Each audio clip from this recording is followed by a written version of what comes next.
Bonjour à tous. On va continuer l'épisode qu'on a commencé la semaine dernière avec l'évangile qui arrive chez un militaire romain italien, Corneille. On avait expliqué pourquoi c'était du nouveau dans le plan de Dieu que les non-juifs puissent recevoir le Saint-Esprit et être pardonnés de leurs péchés. On va lire dans Acte 11, c'est la deuxième partie, pour ainsi dire, de l'épisode. Pierre, un des protagonistes ici, doit s'expliquer. On va lire les 19 premiers versets et plus tard on lira la deuxième partie du chapitre jusqu'à la fin. Donc je vous invite à m'accompagner dans la lecture. Acte chapitre 11.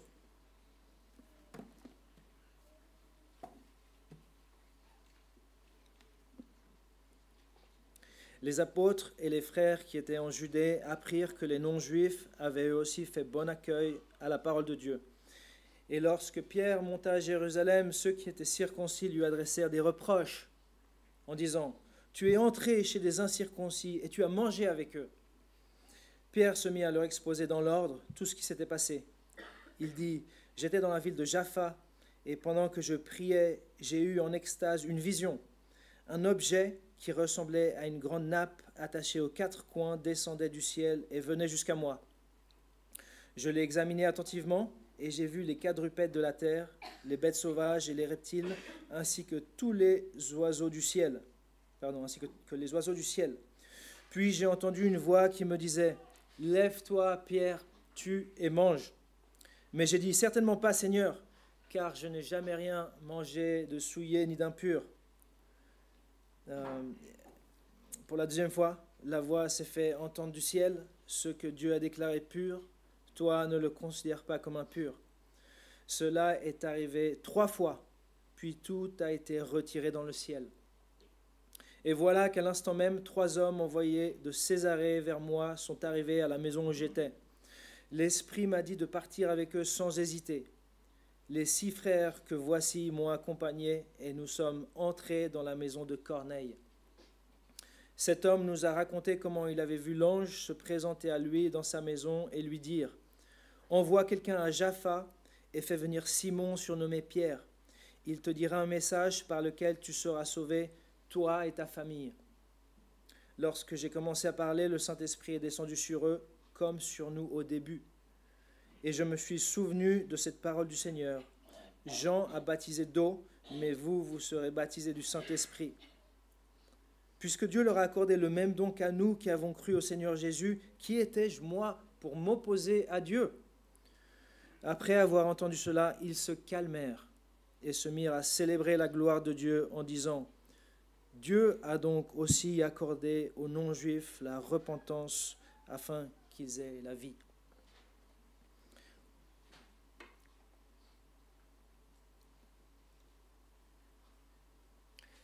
La vision de Pierre, le chrétien et les lois alimentaires de l'Ancien Testament. C'est le titre pour ce matin. La semaine dernière, j'avais esquivé le thème des lois alimentaires de l'Ancien Testament. On s'était concentré sur l'impartialité de Dieu et sur l'inclusion des non-juifs, comme la plupart ici, l'inclusion des non-juifs dans le peuple de Dieu.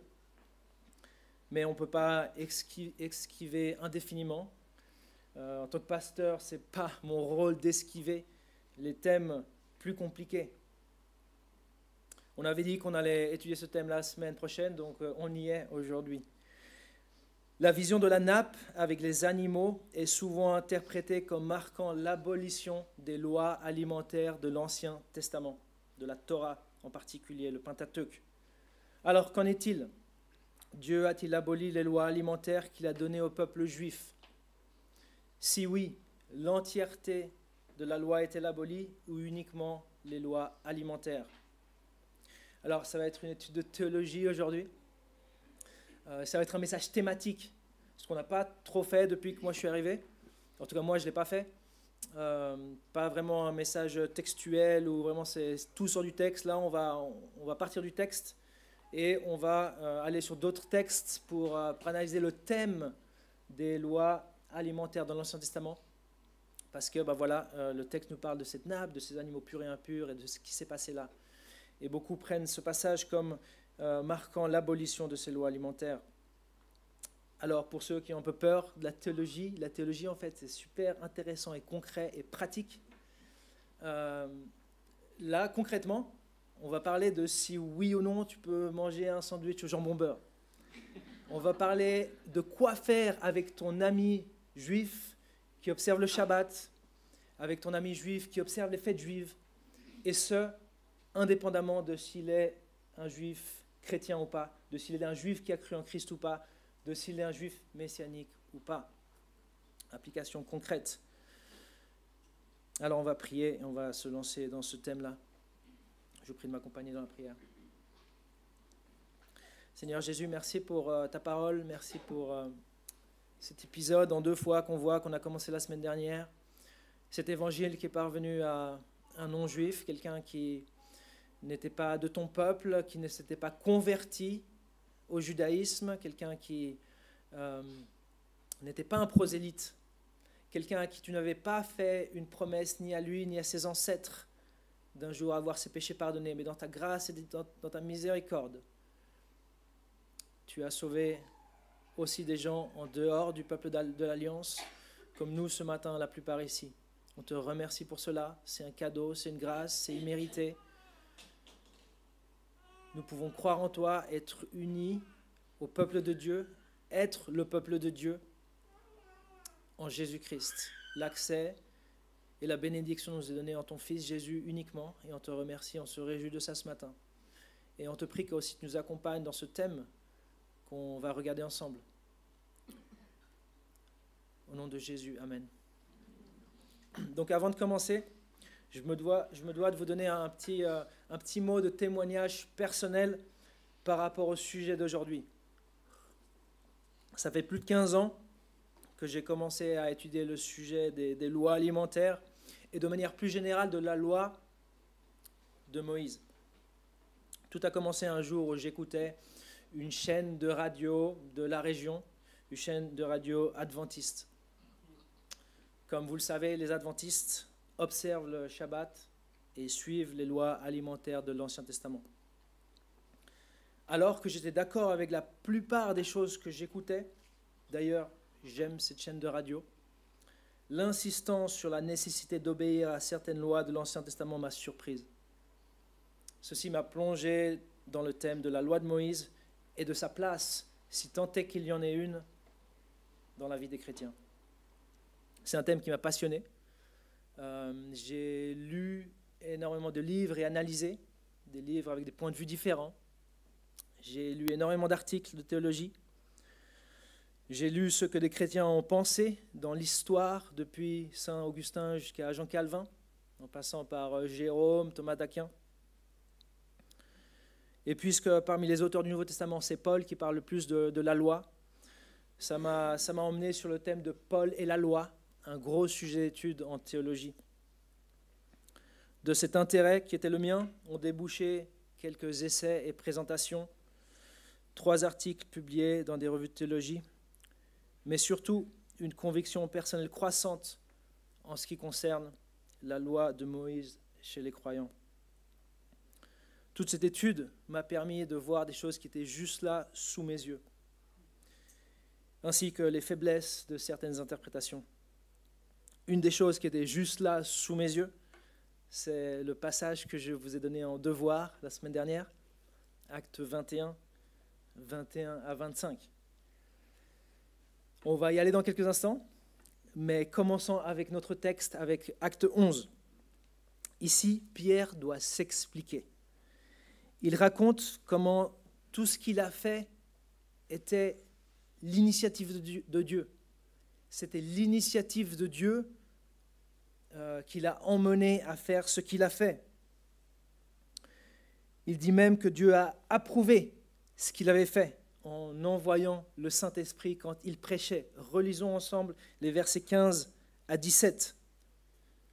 Lorsque j'ai commencé à parler, le Saint-Esprit est descendu sur eux comme sur nous au début. Le début ici, il est question de ce moment dans Actes chapitre 2, le jour de la Pentecôte juive, la première Pentecôte après la mort et la résurrection de Jésus, quand les 120 juifs messianiques, les 120 juifs croyant en Jésus, ont reçu le Saint-Esprit et ils ont commencé à parler des langues qu'ils n'avaient pas apprises auparavant. Verset 16, « Et je me suis souvenu de cette parole du Seigneur. Jean a baptisé d'eau, mais vous serez baptisés du Saint-Esprit. Puisque Dieu leur a accordé le même don qu'à nous qui avons cru au Seigneur Jésus-Christ, qui étais-je, moi, pour m'opposer à Dieu ?» Pierre s'explique. Pierre met la faute sur Dieu. C'est Dieu qui a fait tout ça. C'est Dieu qui m'a donné une vision, qui a donné une vision à Corneille, qui a organisé cela et qui a répondu de son esprit. Qui étais-je pour m'opposer à Dieu? Mais alors, quelle était sa faute à Pierre, selon le texte? Et sa faute, elle nous est donnée au verset 2. Regardez le verset 2. C'est le reproche ou la faute selon certains. Verset 2. « Et lorsque Pierre monta à Jérusalem, ceux qui étaient circoncis lui adressèrent des reproches en disant « Tu es entré chez les incirconcis et tu as mangé avec eux. » Notez que le reproche concerne la compagnie de Pierre. Il aurait mangé en compagnie des incirconcis, c'est-à-dire des non-juifs, des gens comme toi et moi. Le texte ne dit pas que Pierre a mangé un rôti de porc avec eux ou des spaghettis carbonara. Le reproche se rapporte à la compagnie, pas à la carte. C'est les associations, pas les aliments qui sont reprochés à Pierre. Beaucoup pensent que chez Corneille, Pierre a mangé des animaux tenus pour impurs par les Juifs du fait de la vision qu'il avait eue. Mais ça, c'est aller au-delà du texte. Le texte ne le dit tout simplement pas. En plus, c'est ignorer le contexte historique. En tant que craignant Dieu, et on a parlé de ces gens la dernière fois, et je vous invite à écouter l'enregistrement de la dernière fois, parce que vraiment, c'est un message en deux parties. En tant que craignant Dieu, Corneille n'aurait probablement pas offert à un juif de la nourriture qu'il ne pouvait pas manger. Corneille, qui donnait beaucoup de son argent au peuple juif, chapitre 10, verset 2, qui priait à l'heure de la prière juive, chapitre 10, verset 3, qui recevait un bon témoignage de toute la nation juive, chapitre 10, verset 22, n'aurait pas servi des côtes de porc à Pierre ou des chipolatas. Pour Dr. Christ Miller,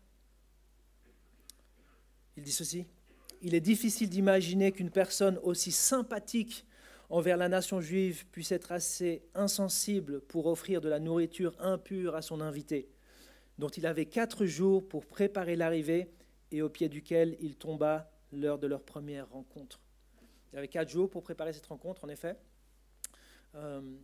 C'est un voyage qui se faisait sur 2 jours, de Césarée sur la côte à Jaffa sur la côte aussi.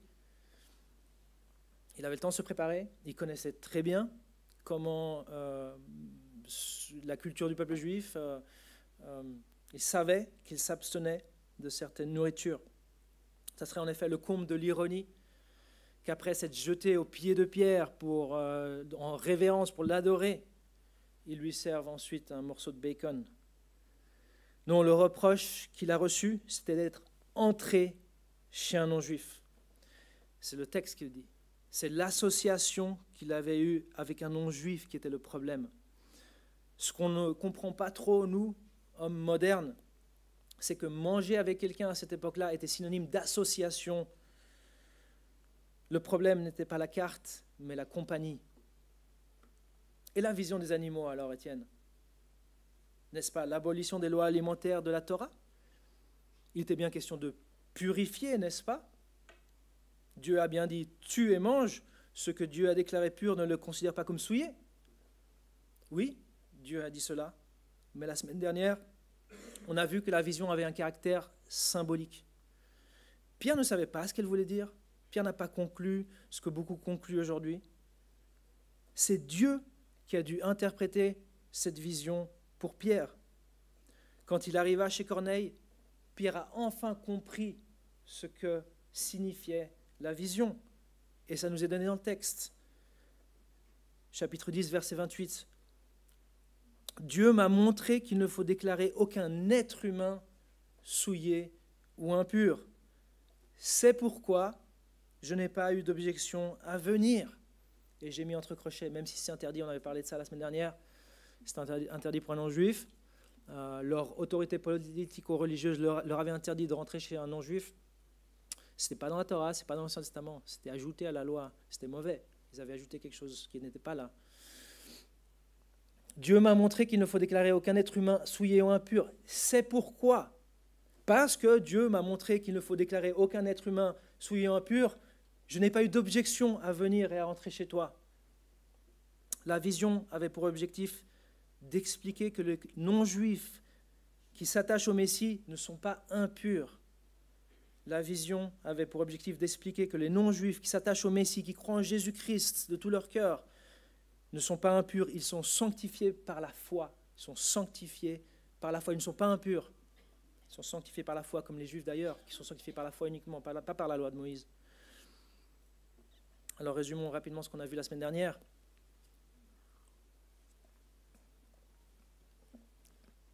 Les Juifs considéraient les non-Juifs comme étant impurs. On a parlé un peu la semaine dernière à cause de leur idolâtrie.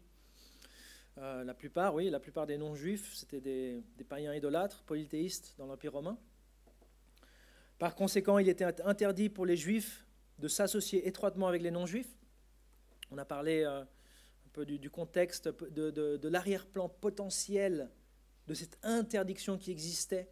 La semaine dernière, je vous invite à écouter, on a parlé de ces décrets de l'école de Shammai, qui pourrait être l'arrière-plan.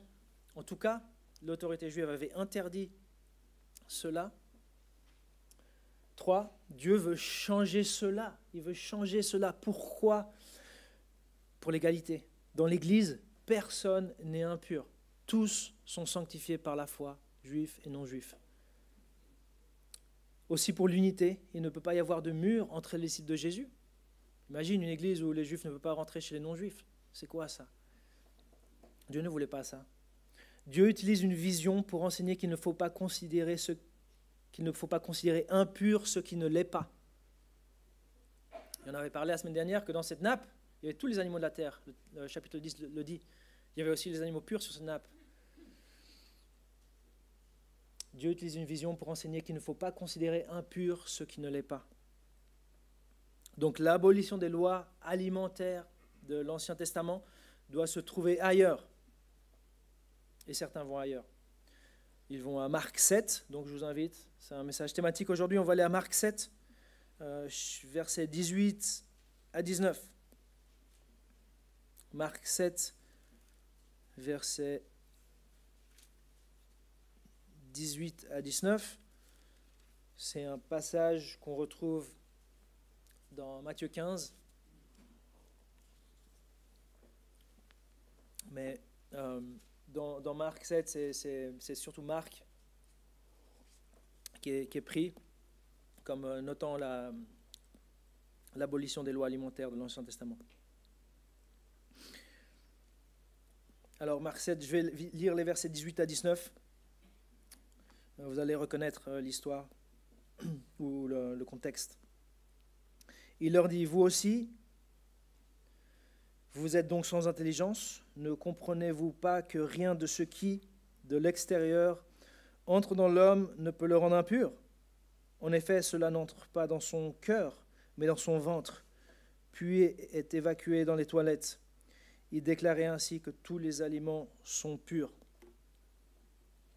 Déclarer ainsi que tous les aliments sont purs. Ça, c'est la phrase clé. Il déclarait ainsi que tous les aliments sont purs. Certains affirment qu'ici, Jésus abolit les lois alimentaires de la Torah. Mais alors, on peut se poser la question, si Jésus abolit les lois alimentaires ici, pourquoi a-t-il dit au début de son ministère qu'il n'était pas venu pour abolir la loi et les prophètes, mais pour les accomplir ? Pourquoi il a dit que jusqu'à ce que le ciel et la terre passent, pas un seul iota ou un trait de lettre passera de la loi jusqu'à ce que tout s'accomplisse, et que quiconque violera l'un de ses plus petits commandements et enseignera aux hommes à faire de même sera appelé le plus petit dans le royaume de Dieu. mais que celui qui l'observera et enseignera aux hommes à l'observer sera appelé le plus grand. On peut se poser la question. Si Jésus abolit les lois alimentaires de la Torah ici, pourquoi a-t-il dit ça au début de son ministère? De plus, ça serait assez ironique que Jésus annule les lois alimentaires ici. Ça serait assez ironique parce que, en fait, il avait justement critiqué les Juifs, les pharisiens, de faire ça. Regardez le verset 8. Regardez le verset 8, Marc 7, verset 8. C'est un reproche que Jésus fait aux pharisiens au verset 8. Vous abandonnez le commandement de Dieu et vous gardez la tradition des hommes. Jésus leur reproche d'abandonner le commandement de Dieu. Regardez le verset 9. Il leur dit encore, vous rejetez très bien le commandement de Dieu. C'est un reproche qu'il leur fait pour garder votre tradition. Verset 13, il le répète, vous annulez ainsi la parole de Dieu pour la tradition que vous avez établie. Un reproche de vous, vous annulez, vous rejetez, vous abandonnez. Ce serait assez ironique, Jésus, après avoir reproché cela aux Juifs d'annuler la loi, lui, c'est exactement ce qu'il va faire juste après. C'est un peu l'idée de fais ce que je dis, pas ce que je fais. Et autre chose, si on doit comprendre l'abolition des lois alimentaires dans la phrase « Il déclarait ainsi que tous les aliments sont purs », pourquoi Pierre dit plus tard dans Acte 10 « Jamais, je n'ai jamais rien mangé de souillé d'impur ». Certainement pas, Seigneur, je n'ai jamais rien mangé de souillé impur. Apparemment, Pierre n'avait pas compris que ici Jésus était en train d'abolir les lois alimentaires de l'Ancien Testament. Puisque plus tard, il dit non, jamais, j'ai jamais touché à ça. Apparemment, Pierre n'avait pas conclu que Jésus avait aboli les lois alimentaires de la Torah. Quand Marc écrit « Jésus déclarait ainsi que tous les aliments sont purs », parce que c'est Marc qui dit ça, c'est Marc qui écrit l'évangile de Marc, c'est un commentaire de Marc. Quand Marc écrit « Il déclarait ainsi que tous les aliments sont purs », Marc souligne une vérité qui pouvait être perdue de vue et qui l'était par les pharisiens de l'époque de Jésus. C'est quoi cette vérité? Tous les aliments sont purs. Intrinsèquement, tous les aliments sont purs. Donc, la vraie souillure provient non pas de ce qui entre dans l'estomac, mais de ce qui sort du cœur. Verset 21. En effet, c'est de l'intérieur, c'est du cœur des hommes que sortent les mauvaises pensées, les adultères, l'immoralité sexuelle, les meurtres, les vols, la soif de posséder, les méchancetés, la fraude, la débauche, le regard envieux, la calomnie, l'orgueil, la folie. Toutes ces choses mauvaises sortent du dedans et rendent l'homme impur. Marc ajoute ce commentaire parce qu'il sait qu'il va être immensément utile à l'audience romaine qui reçoit l'évangile de Marc. Je dis qu'il ajoute ce commentaire parce que Matthieu, qui est dirigé à des Juifs, n'inclut pas ce commentaire. Il déclarait ainsi tous les aliments purs. Marc ajoute ce commentaire parce qu'il va être immensément utile à l'audience romaine, à majorité non juive, comme toi et moi, qui va recevoir son évangile. Cette audience ne doit pas croire que manger des spaghettis carbonara ou de la mortadelle va les rendre impurs devant Dieu.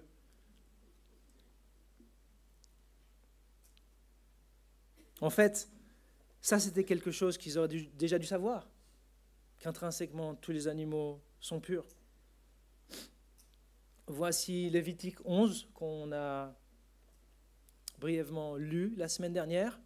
Et en jaune, la semaine dernière, j'avais mis en évidence ce que je voulais mettre en évidence, les animaux impurs pour les Juifs dans la Torah. Mais aujourd'hui, j'ai envie de mettre en évidence quelque chose d'autre. C'est ça. Le chameau, il est impur pour vous. Le daman, il est impur pour vous. Le lièvre, il est impur pour vous. Le porc, il est impur pour vous. Pour vous, pour vous, pour vous. Vous les considérez comme impurs. C'est pour vous que c'est impur. Ces animaux étaient impurs pour les Juifs. Ils n'étaient pas intrinsèquement impurs. Paul dit ça aussi dans Romains 14, 14. Je suis persuadé, je suis convaincu que rien n'est impur en soi. Mais si quelqu'un considère telle chose comme impure, alors elle est impure pour lui. Dieu n'a pas commis une erreur quand il a créé les animaux au commencement, à la Genèse. Il n'a pas commis d'erreur, les animaux impurs, et il a raté le coup avec les animaux impurs. Dieu n'a pas commis une erreur. Après l'entrée du péché dans le monde, certes, il y a probablement eu des changements, mais même si certains animaux sont devenus plus enclins probablement à transmettre des maladies, ça ne veut pas dire qu'ils sont impurs. Les Romains qui allaient recevoir l'évangile de Marc devaient savoir cela, qu'il n'y a pas d'animaux, les animaux ne sont pas intrinsèquement impurs. Alors, il est certainement possible de voir l'abolition des lois alimentaires en Marc 7. C'est certainement possible. C'est la vision la plus traditionnelle. Hein. Il est certainement possible, mais il faut reconnaître que ça susciterait quand même certaines questions. On en a mentionné quelques-unes avant. Le début du mystère de Jésus, qui dit qu'il n'est pas venu abolir, mais accomplir. Ça susciterait quand même quelques questions que les lois alimentaires soient abolies en Marc 7. À que chaque loi de l'Ancien Testament soit abolie individuellement.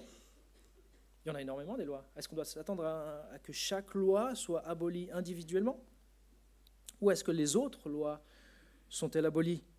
Doit-on s'attendre à que chaque loi soit abolie individuellement? Ou bien doit-on trouver un moment dans l'histoire de l'humanité où l'ancienne alliance a été nullifiée? Petite différence ici. Par ailleurs, l'abolition des lois de l'Ancien Testament semblerait aller à l'encontre d'autres passages qui me vient à l'esprit. La circoncision de Timothée. L'abolition des lois de l'Ancien Testament semblerait aller à l'encontre de certains passages. Paul a circoncis Timothée. Un autre passage, c'est Actes 21, 20 à 24, que vous avez lu en devoir ou que vous avez oublié de lire en devoir. Alors allons-y maintenant. Acte 21, versets 20 à 24. Acte 21, versets 20 à 24.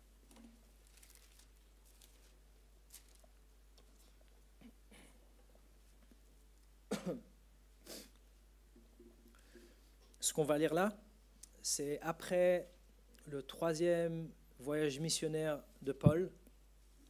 On est assez sûr d'une date approximative. C'est après l'année 57. On pense que son voyage a fini en 57. Donc ça, c'est une trentaine d'années après la mort et la résurrection de Jésus-Christ. Hein. On va lire à partir du verset 20. Donc Paul revient de son voyage missionnaire, de son 3e voyage missionnaire. Hein. Il a évangélisé tout l'Empire romain. Il revient à Jérusalem et il raconte ce qu'il a fait, il raconte comment les non-juifs ont reçu Jésus, comment ils ont reçu l'Esprit, comment ils ont eu leurs péchés pardonnés. Et verset 20, après l'avoir entendu, ils se sont mis à célébrer la gloire du Seigneur. Puis ils lui ont dit, ça c'est Jacques et les anciens de l'église de Jérusalem. Donc Jacques, le frère de Jésus et les anciens de Jérusalem. Tu vois, frère, combien de milliers de juifs on compte parmi les croyants. Donc là, on parle de juifs messianiques. Hein. Tu vois, frère, combien de milliers de juifs on compte parmi les croyants, et tous sont zélés pour la loi. On parle de la loi de Moïse. Or, ils ont entendu dire que tu enseignes à tous les juifs vivant parmi les non-juifs d'abandonner la loi de Moïse. Tu leur dirais de ne pas circoncire leurs enfants et de ne pas se conformer aux coutumes. Que faire donc? Sans aucun doute, une foule se rassemblera. On apprendra que tu es venu. C'est pourquoi, fais ce que nous allons te dire. Il y a parmi nous 4 hommes qui ont fait un vœu. Les commentateurs pensent que c'est un vœu de Naziréa, qui incluait un sacrifice d'animal à la fin de la période de ce vœu. Il y a parmi nous 4 hommes qui ont fait un vœu. Prends-les avec toi. Accomplis la cérémonie de purification avec eux et pourvois à leurs dépenses afin qu'ils se rasent la tête. Ainsi, tous sauront que ce qu'ils ont entendu dire sur ton compte est faux, mais que toi aussi tu vis en respectant la loi. On apprend plusieurs choses ici. On apprend premièrement qu'une rumeur courait. Il y avait une rumeur. La rumeur, c'était que Paul enseignait aux Juifs qui avaient cru en Jésus qu'ils devaient abandonner la loi de Moïse. Maintenant, ça c'était du passé, maintenant ils sont chrétiens. C'est un peu comme si un Juif vient à l'église de la Servette, dimanche après dimanche, il s'assoit. C'est comme si un Juif vient, il s'assoit et il est intrigué, il écoute l'évangile dimanche après dimanche, et un beau jour, il reconnaît Jésus comme celui que l'Ancien Testament prophétisait, son Messie. Il reçoit le Seigneur Jésus comme Seigneur et Sauveur de sa vie. Il se fait baptiser et il sort de l'eau. Et je lui dis, maintenant mon frère, hein, plus question de Shabbat maintenant. Maintenant, plus question de ne pas manger de porc. Hein. Cervelas, choublig, maintenant il faut y aller. Hein. Maintenant, d'ailleurs, ton fils qui va bientôt naître, tu ne le fais pas circoncire. Hein. Ça, c'est fini. Maintenant, tu es chrétien. La rumeur, c'était que Paul faisait ça. Ils ont entendu dire que tu enseignes à tous les Juifs vivant parmi les non-Juifs d'abandonner la loi de Moïse, et tu leur dirais de ne pas circoncire leurs enfants et de ne pas se conformer aux coutumes. Alors, ou bien cette rumeur était fondée, ou bien elle était infondée, ou bien c'était la vérité, ou bien c'était une fausse rumeur. Si c'était la vérité, que Paul faisait vraiment ça, c'est-à-dire s'il encourageait les Juifs à abandonner la loi de Moïse, ce qu'il fait juste après, c'est de la grosse hypocrisie. Purifier, se raser, offrir un sacrifice, c'est de la grosse hypocrisie. Il y a des commentateurs qui le prennent comme ça. Ils ne le diraient pas comme ça, hein, mais il y a des commentateurs qui prennent comme ça. Mais ce n'est pas les commentateurs bibliques les plus fiables. Non, la plupart pensent qu'il n'y avait pas d'hypocrisie ici. Il n'y avait pas d'hypocrisie dans ce que l'église de Jérusalem a demandé à Paul de faire et ce que Paul a fait. Ce n'est pas de l'hypocrisie, c'était quelque chose de rusé. Ils ont tué la rumeur dans l'œuf. Ils ont montré à tout le monde que Paul observait la loi comme les autres Juifs qui avaient cru en Christ. On n'a pas lu le verset 25, alors lisons-le maintenant parce que c'est important. Verset 25. Quant aux croyants d'origine non juive. Donc avant, on parlait aux croyants d'origine juive, les juifs messianiques. Mais maintenant, verset 25, quant aux croyants d'origine non juive, toi et moi, la plupart ici, je crois, nous leur avons communiqué par écrit notre décision. Ils doivent seulement s'abstenir des viandes sacrifiées aux idoles, du sang, des animaux étouffés et de l'immoralité sexuelle. 4 prohibitions, on en parlera en temps et en heure quand on arrivera à Acte 15, parce que c'est là que ça démarre, ces 4 prohibitions. Ce que moi je veux souligner ici, c'est que les non-juifs qui ont cru en Christ n'ont pas été tenus de suivre la loi de Moïse.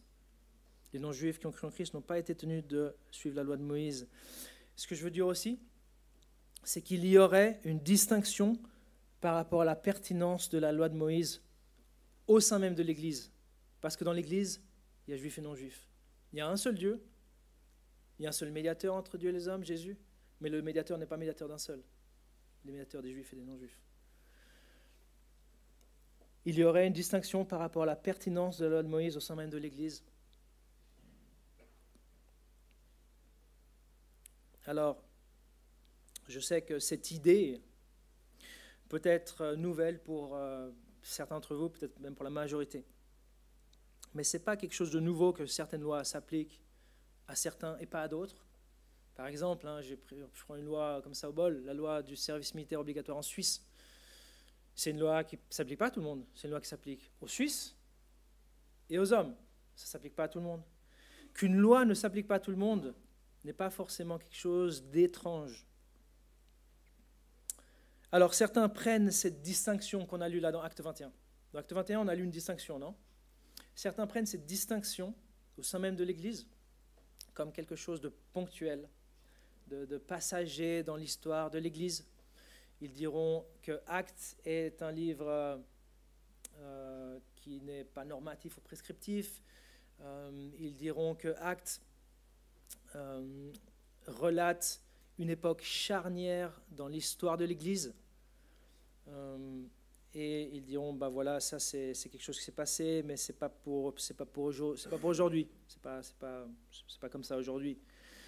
Alors moi, je suis le premier à dire que le livre des Actes narre une période charnière dans l'histoire de l'Église. Hein. Je suis le premier à le dire. Si vous écoutez le tout premier enregistrement, c'est d'ailleurs mon argument principal pour expliquer pourquoi les apôtres n'avaient pas reçu le Saint-Esprit quand ils ont cru.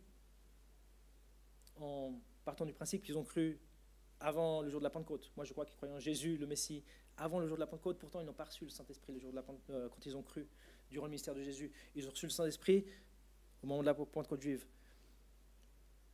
Et donc, moi, je suis le premier à dire que le livre des Actes, c'est un livre qui est un livre charnière et qu'il narre une période unique dans l'histoire de l'humanité.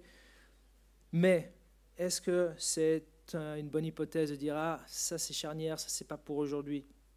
Cette distinction juif-non-juif quant à la loi de Moïse dans l'Église, voilà, il y a eu ça, mais voilà, c'est plus pour aujourd'hui. C'est une bonne intuition, hein, c'est une bonne intuition, le livre des Actes est comme ça. Mais comme je vous l'ai dit, ça arrive quand même une trentaine d'années après Jésus-Christ. Hein. Donc quand même, les chrétiens avaient eu le temps de réfléchir hein, sur cette place de la loi de Moïse chez les juifs, chez les non-juifs. C'était pas tout frais juste après que Jésus meurt et ressuscite. Il y avait de l'eau qui avait coulé sous les ponts à Acte 21.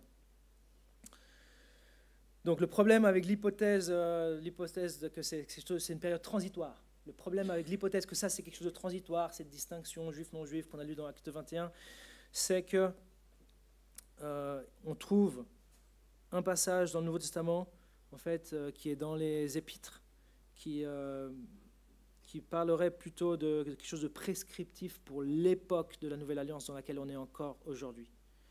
Donc c'est 1 Corinthiens 7, 17, donc je vous invite à y aller, ou bien je vais le mettre là. Regardez ce que dit 1 Corinthiens 7, 17. C'est Paul qui écrit. Hein.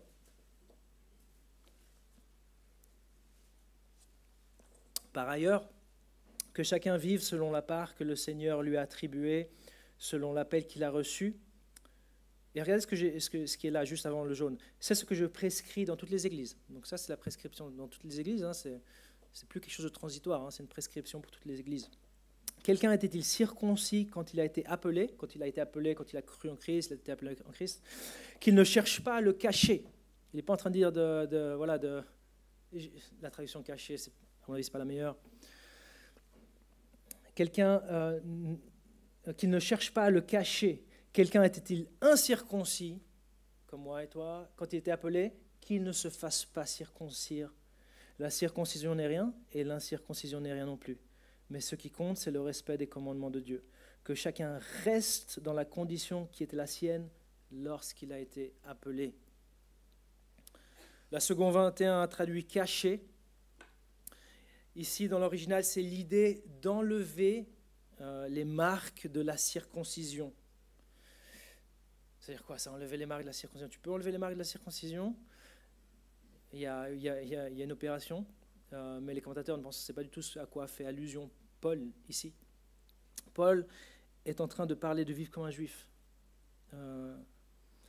Quand on dit de ne pas chercher à le cacher, on est en train de parler de vivre comme un non-juif.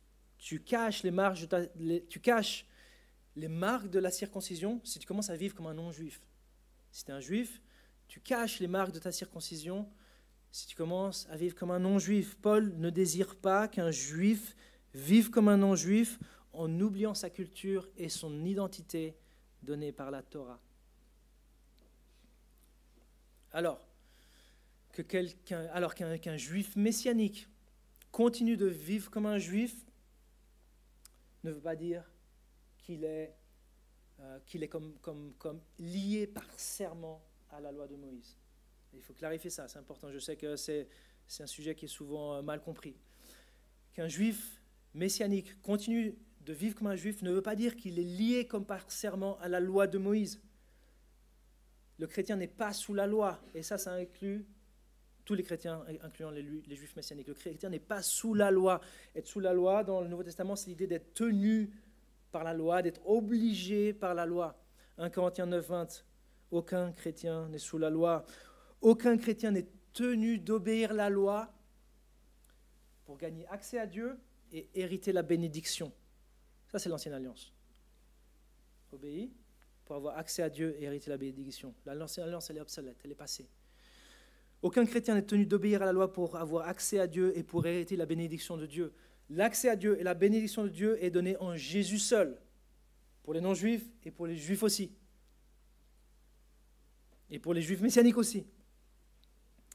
C'est lui, c'est Jésus qui a obéi à la loi parfaitement. C'est lui qui nous donne l'accès et qui nous donne la bénédiction. Si on est en Christ, on a accès à Dieu et on a la bénédiction de Dieu. Alors, il y a énormément plus à dire sur ce passage, sur ces passages et sur plein d'autres passages. J'imagine que ça suscite des questions. Ça mérite une étude longue. En guise de consolation, on va devoir en parler de nouveau dans Acte 15. Parce que dans Acte 15, l'Église a légiféré sur que faire avec les non-juifs qui croient en Jésus, parce que les juifs messianiques observaient la loi. Il y a eu un grand débat. Et la raison, c'était que les juifs messianiques observaient la loi. S'ils n'observaient pas la loi, il n'y aurait pas eu un grand débat. On aurait dit non, les non-juifs n'ont pas besoin d'observer la loi. Nous-mêmes, nous n'observons pas la loi. Mais ce n'était pas le cas. Il y a eu un gros débat parce que les juifs continuaient à observer la loi, comme on l'a lu d'ailleurs dans Acte 21. Maintenant, si on revient à notre histoire, donc revenons à Acte 11, on voit que l'inclusion des non-juifs dans le peuple de Dieu est d'initiative divine. Verset 18, je le relis, verset 18. Après avoir entendu cela, ils se calmèrent. Ah, ils étaient furieux. Hein. Ils se calmèrent et se mirent à célébrer la gloire de Dieu en disant: Dieu a donc aussi accordé aux non-juifs la possibilité de changer d'attitude afin d'avoir la vie. C'était quelque chose de surprenant, c'était quelque chose de nouveau. C'était quelque chose de surprenant, et je répète ce que je dis la dernière fois, c'était quelque chose de surprenant. Qu'est-ce qui était surprenant? C'est pas qu'un non-juif puisse être sauvé de ses péchés et recevoir le Saint-Esprit, c'est qu'il puisse l'être en tant que non-juif, c'est qu'il puisse l'être sans devenir prosélyte, c'est qu'il puisse l'être sans se convertir au judaïsme d'abord. Ça, c'était complètement nouveau. C'était complètement nouveau pour eux.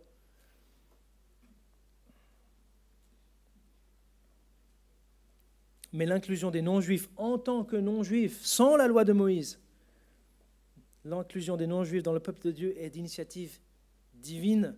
C'est Dieu qui organise cette rencontre. C'est lui qui donne une vision premièrement à Corneille. Et Corneille envoie des gens. Et pendant que ces gens arrivent chez Pierre, Pierre a une vision aussi. Et Pierre réfléchit à cette vision. Et les gens tapent à la porte. Mais Pierre, il reste là, il réfléchit à la vision. Et après, le Saint-Esprit lui dit: vas-y sans hésiter. C'est Dieu qui pousse les événements. C'est Dieu qui fait tout. C'est Dieu qui, quand Pierre prêche à ces non-juifs, fait que le Saint-Esprit descend sur eux.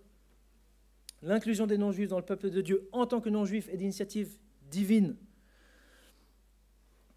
Mais Dieu non seulement lance l'initiative, mais il la soutient aussi. Il la soutient, on va lire et commenter les versets de la deuxième partie, ne vous inquiétez pas, c'est bientôt fini. Et,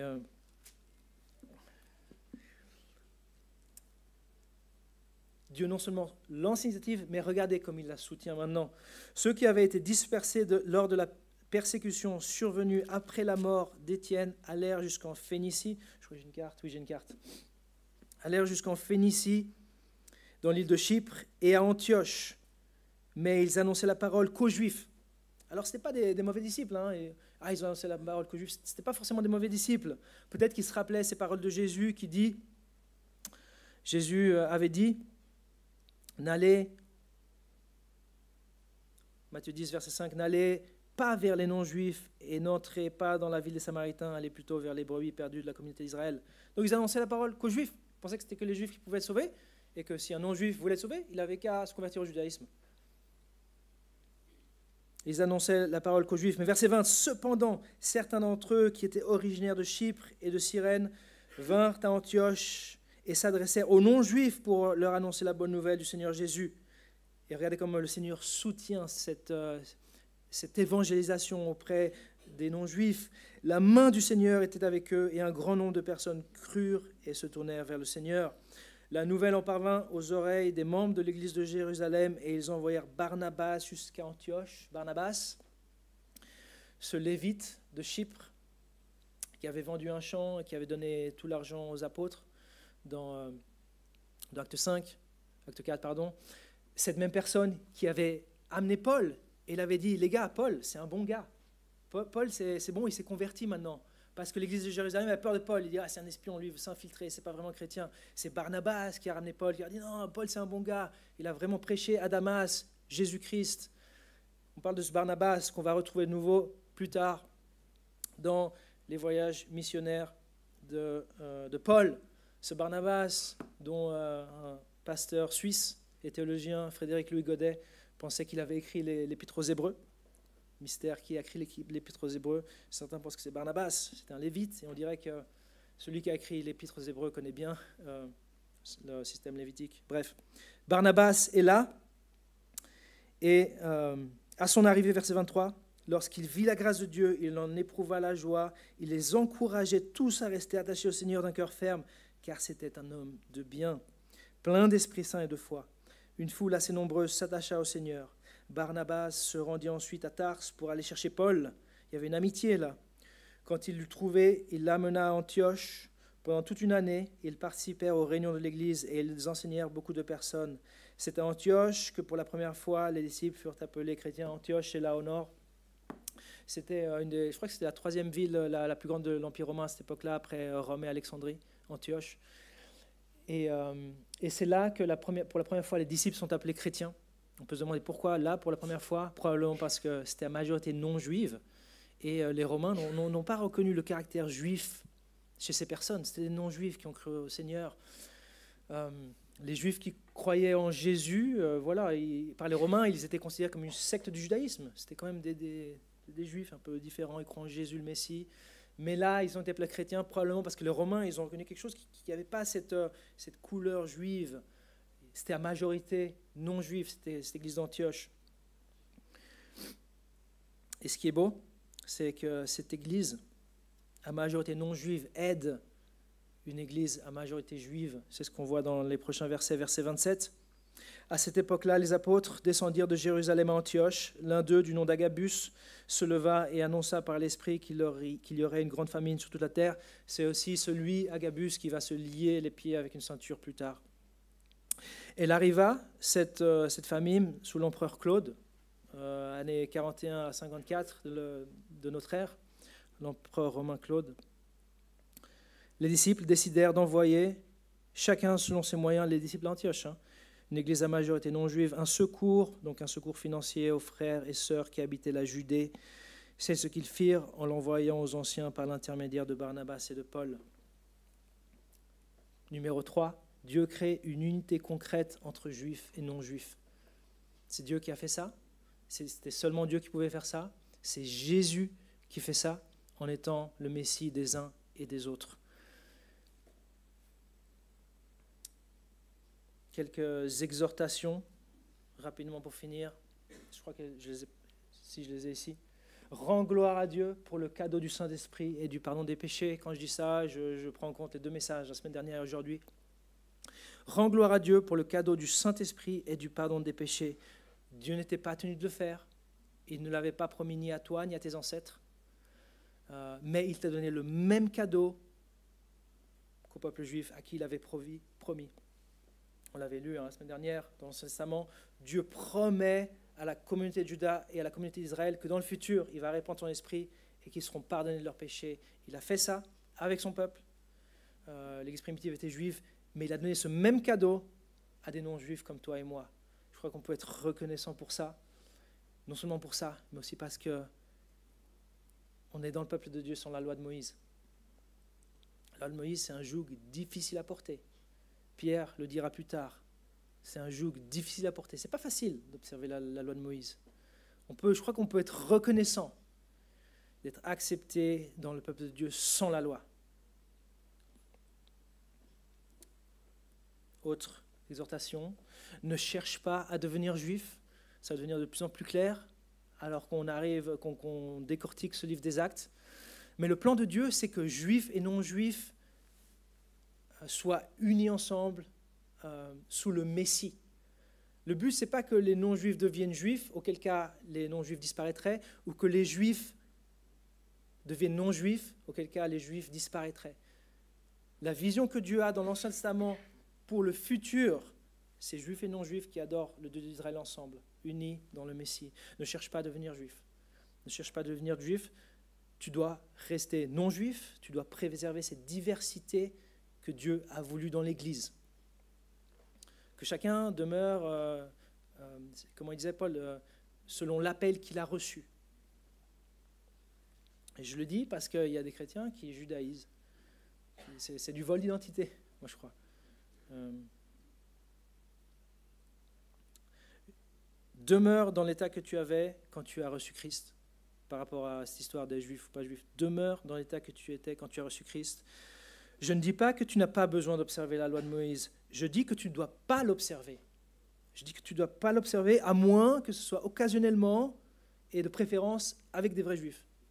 Il ne s'agit pas de commencer à judaïser. On est non-juif. Dieu nous accepte comme ça et il veut qu'on demeure non-juif pour préserver la beauté et la diversité dans son Église. Et troisième point, un point que peut-être tu n'auras jamais entendu parler dans une église, c'est quand même l'impression que me donne le Nouveau Testament. Hein. Encourage ton ami juif à vivre comme un juif. Encourage ton ami juif à respecter son héritage juif. Alors pas à vivre comme ces juifs orthodoxes qui ont rajouté des milliers de choses à la Torah. Mais quand il s'agit de choses qui sont dans l'Ancien Testament, abstinence de porc, les fêtes, encourage-le. Encourage-le. Ne milite pas contre ces règles, ne milite pas contre les fêtes juives qui sont là dans l'Ancien Testament. Présente-lui le Messie, c'est ce qu'il a besoin. Présente-lui le Messie. Alors je m'arrête là et on va prier et je vais vous demander, comme vous devez toujours le faire, mais voilà, étudiez ces passages pour vous-même, soyez comme les Béréens, on va parler des Béréens dans quelques semaines, qui ne se fiaient pas à ce qu'on leur disait, qui allaient eux-mêmes dans la parole de Dieu pour voir si c'était vrai. Et j'ai envie que chacun fasse cela. Et voilà, ça c'est cette histoire de cette distinction de l'Église. Pour moi, de mon point de vue, c'est un point secondaire. Je suis d'accord de ne pas être d'accord. Je ne suis pas d'accord de ne pas être d'accord sur Jésus-Christ, le seul moyen d'être sanctifié par la foi, tant pour les Juifs que les non-Juifs. Sans la loi, personne n'est sanctifié avec Jésus plus quelque chose d'autre. C'est Jésus uniquement. Alors on va prier, on va s'arrêter ici. Seigneur Jésus, merci pour ta parole. Seigneur, c'est des passages quand même pas tout faciles. Merci pour avoir pu se pencher sur cette histoire entre la semaine dernière et cette semaine. Avoir pu expliquer pourquoi c'était surprenant que des non-juifs reçoivent le Saint-Esprit. Merci pour ce cadeau que tu nous fais. Nous sommes ces personnes-là, qui sommes des privilégiés, qui avons reçu le même cadeau que le peuple de l'Alliance à qui tu avais promis ces choses-là. Nous sommes co-héritiers des Juifs, nous formons un cœur avec eux et nous participons à la même promesse tienne en Jésus-Christ par l'Évangile. On peut être tellement reconnaissant, non seulement pour ça, mais aussi pour cet Évangile sans la loi que nous avons et que nous n'avons pas ajouté cela, une loi que ni les Juifs ni leurs pères n'ont pu le porter, ce joug. On te remercie pour ça. On te demande aussi, Seigneur, d'être sensible par rapport à nos amis juifs, chrétiens ou non chrétiens. Leur présenter le Messie, leur présenter ton Fils bien-aimé Jésus-Christ, et pas diaboliser la loi quand c'est ta loi. Nous à faire la part des choses quand c'est des choses ajoutées par les hommes et quand ça vient de ta parole. Je te prie au nom de Jésus. Amen.